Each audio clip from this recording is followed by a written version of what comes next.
सकते हैं दोस्तों, ये इनकी तस्वीर है। This is the new secretary of state, जो कि अब हमें अगले 4 वर्षों तक अमेरिका में दिखने वाले हैं। नाउ इंडिया को एक स्पेशल स्टेटस देना चाहते हैं, जिसमें कि इनका कहना है कि जो स्टेटस अमेरिका जापान को, इजराइल को और साउथ कोरिया को देता है, वो स्टेटस हमें इंडिया को भी दिया जाना चाहिए। ये वाला जो आज बल्कि कहा जा रहा है कि doctor Jaishankar is having the first meeting with Marco Rubio, the new Secretary of State. New secretary of state के साथ जो पहली मीटिंग करने जा रहे हैं वो डॉक्टर जयशंकर करने जा रहे हैं विद द क्वाड ग्रुप। आप देखें कि ट्रम्प के इलेक्शन जीतने में सबसे पहली बात उनकी हाथ किसका, मेजोरिटी हिंदूज का, ठीक है। उसके बाद आप देखें कि इंडिया के नाम पे उन्होंने इलेक्शन जीते। इंडियन फॉरेन मिनिस्टर मुझे फर्स्ट रो में नजर आते हैं। सुंदर पिचाई मुझे उनके बिल्कुल साथ बैठे हुए नजर आते हैं। बहुत सारे हिंदुस्तानी हमारे हमसाया मुल्क के, मुझे डोनाल्ड ट्रंप की उस इनॉग्रल सारा जो तकरीब थी उसके आसपास उनके नजर आते हैं। पाकिस्तानी सर कोई नहीं था। ये हमारी गवर्नमेंट के एंड पे था कि हमारी फॉरेन पॉलिसी के ये फेलियर है। व्हाट एक्चुअली हैपेंड देयर दिया जाए। एंड इसमें इन्होंने कहा था कि फिर भले टेक्नोलॉजी ट्रांसफर्स हो, फिर भले इंडिया की टेरिटोरियल इंटेग्रिटी को सपोर्ट करना हो, इन सभी चीजों में हम अमेरिका जो है वो भारत का समर्थन करेंगे। इतना जो इंडिया बांग्लादेश के मामला हैं वो भी मेरे पर्सनल ओपिनियन के मुताबिक अमेरिका के थ्रू ही हैं। अमेरिका ने ही बांग्लादेश को उस रास्ते पे लगाया हुआ कि आप लोग इंडिया के साथ नोकझोंक लगा कर, नहीं तो एक हंसता खेलता मुल्क कैसे अपने पाँव पे खुद को लाड़ी मारेगा। ठीक है जी। और इंडिया सुनने में आ रहा है कि कोई माइग्रेशन के एग्रीमेंट्स भी साइन करने जा रहा है, इंडिया अमेरिका के साथ करेगा। और जैसे इन्होंने सऊदी अरब, जापान, इजराइल बहुत सारे मुल्कों के साथ किए हुए हैं, ये इनके साथ भी करने जा रहा है। जय हिंद दोस्तों, सुबह ही सुबह बहुत इंपॉर्टेंट खबर आई। देर रात भारत के विदेश मंत्री जयशंकर साहब की मीटिंग अमेरिका के सेक्रेटरी ऑफ स्टेट, जो नए आप कह सकते हैं अमेरिका के विदेश मंत्री मार्को रूबियो, उनसे जो है उनकी बैठक हुई, बातचीत हुई, क्वाड की मीटिंग भी हुई। और मार्को रूबियो को आप इस तरीके से समझ सकते हैं कि Marco Rubio hardcore anti Pakistani है। हार्डकोर एंटी पाकिस्तानी मतलब वो चाहते हैं कि भाई पाकिस्तान से जितना अमेरिका अपना हित निकालेगा, उससे ज्यादा पाकिस्तान टेररिज्म फैला देगा दुनिया। और कहीं ना कहीं वो पाकिस्तान का जो टेररिज्म है वो उसका रूप जो हमें अमेरिका में भी देखने को मिलेगा। इसलिए पाकिस्तान के खिलाफ बहुत सख्त रहे हैं मार्को रूबियो।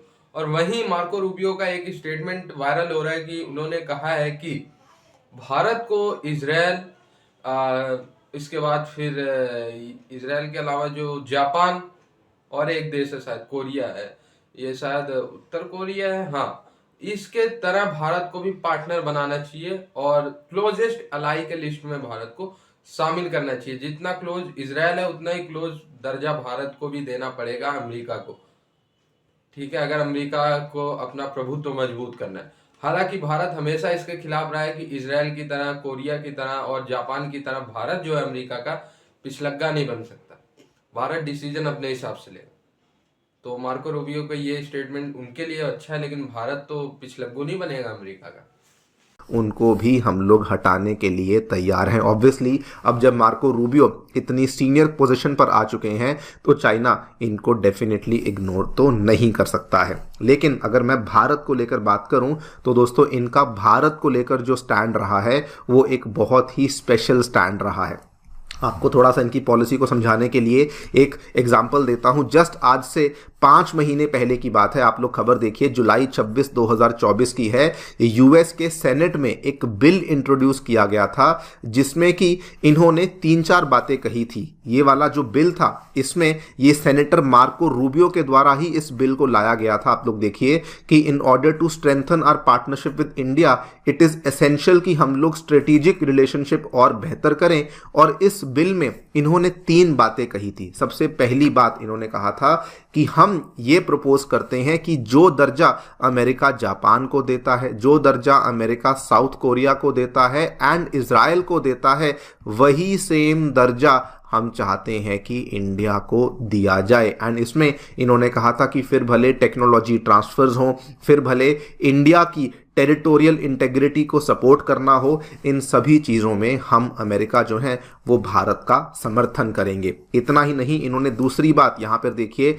इसी बिल में कहा था कि जो काटसा वाले सैंक्शंस होते हैं जो कि आमतौर पे अमेरिका उन कंट्रीज पे लगाता है अगर कोई कंट्री रशिया से हथियार खरीदे या ईरान से कोई व्यापार करे, वहां पर भी इन्होंने कहा कि हम लोग आपके ऊपर काटसा वाले सैंक्शंस को भी नहीं लगाएंगे। अगर आपको रशिया से हथियार खरीदने हैं आप लोग खरीद सकते हैं, हम लोग उस चीज़ के बिल्कुल भी अगेंस्ट नहीं होंगे एंड हम लोग आपके ऊपर काटसा वाले सैंक्शंस को भी नहीं लगाएंगे। एंड तीसरी बात इन्होंने कहा कि हम लोग इंडिया का समर्थन इस कदर करेंगे कि अगर हमें पाकिस्तान के ऊपर सैंक्शंस भी लगाने पड़े तो हम लोग उनके ऊपर सैंक्शंस भी लगाएंगे। यहां पर आप देखिए इन्होंने बल्कि कहा है कि मैं तो ये भी चाहता हूं कि पाकिस्तान को जो भी समर्थन अमेरिका के द्वारा दिया जा रहा था, वो वाला जो एड है, जो सपोर्ट है, वो बंद किया जाना चाहिए। बिकॉज पाकिस्तान की जो पॉलिसीज हैं पर्टिकुलरली टेररिज्म को लेके, प्रॉक्सी ग्रुप्स को लेके, वो बहुत ही गलत हैं। एंड इसीलिए क्योंकि ये पॉलिसीज भारत के भी खिलाफ काम करती हैं, इसीलिए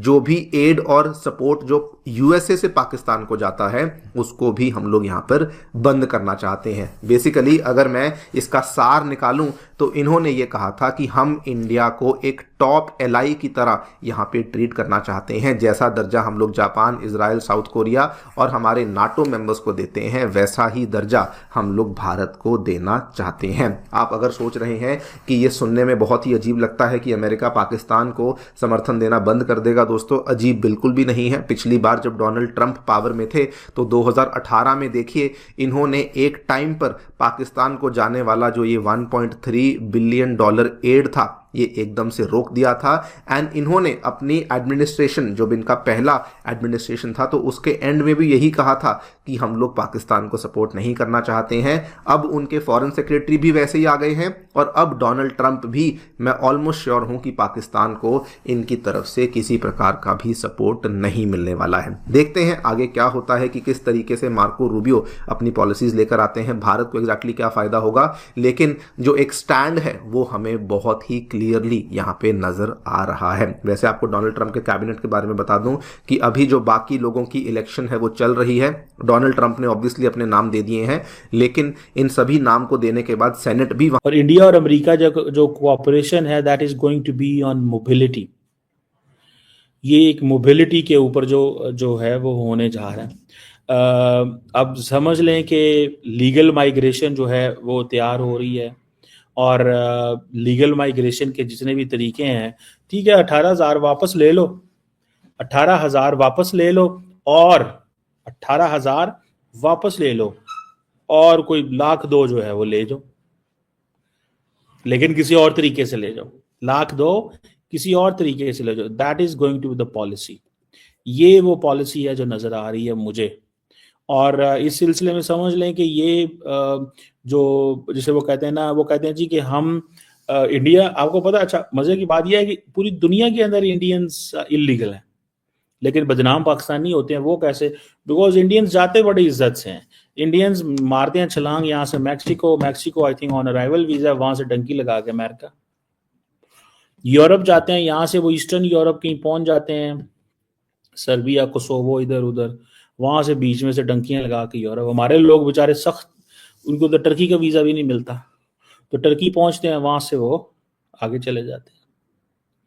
ठीक है जी। सो मुझे ऐसे लगता है कि ये चीज जो है इट्स देयर। इंडिया जो है वो जिसे आप कहेंगे कि एक इलीगल माइग्रेंट्स में एक कंट्रीब्यूटर जरूर है, लेकिन वो उनका जो ज्यादा ध्यान है, जो ज्यादा फोकस है, वो कहते हैं कि हमारा सारा जी H1B है। सो उन्होंने कहा कि इससे पहले कि इंडियंस को निकाला जाए कि इस तरीके से जिससे हमारे लोगों की बेइज्जती हो, क्योंकि अब हम बड़े अमेरिका के कॉम्प्रिहेंसिव स्ट्रेटेजिक पार्टनर हैं, तो हमारे लोगों को ऐसे ना निकाला जाए। लेकिन that's how they do it. मेरा ख्याल है जो पाकिस्तान के इंटीरियर मिनिस्टर हैं उनको भी जारी बात है अमेरिकन एडमिनिस्ट्रेशन से इस हवाले से बात करनी चाहिए। ठीक है जी।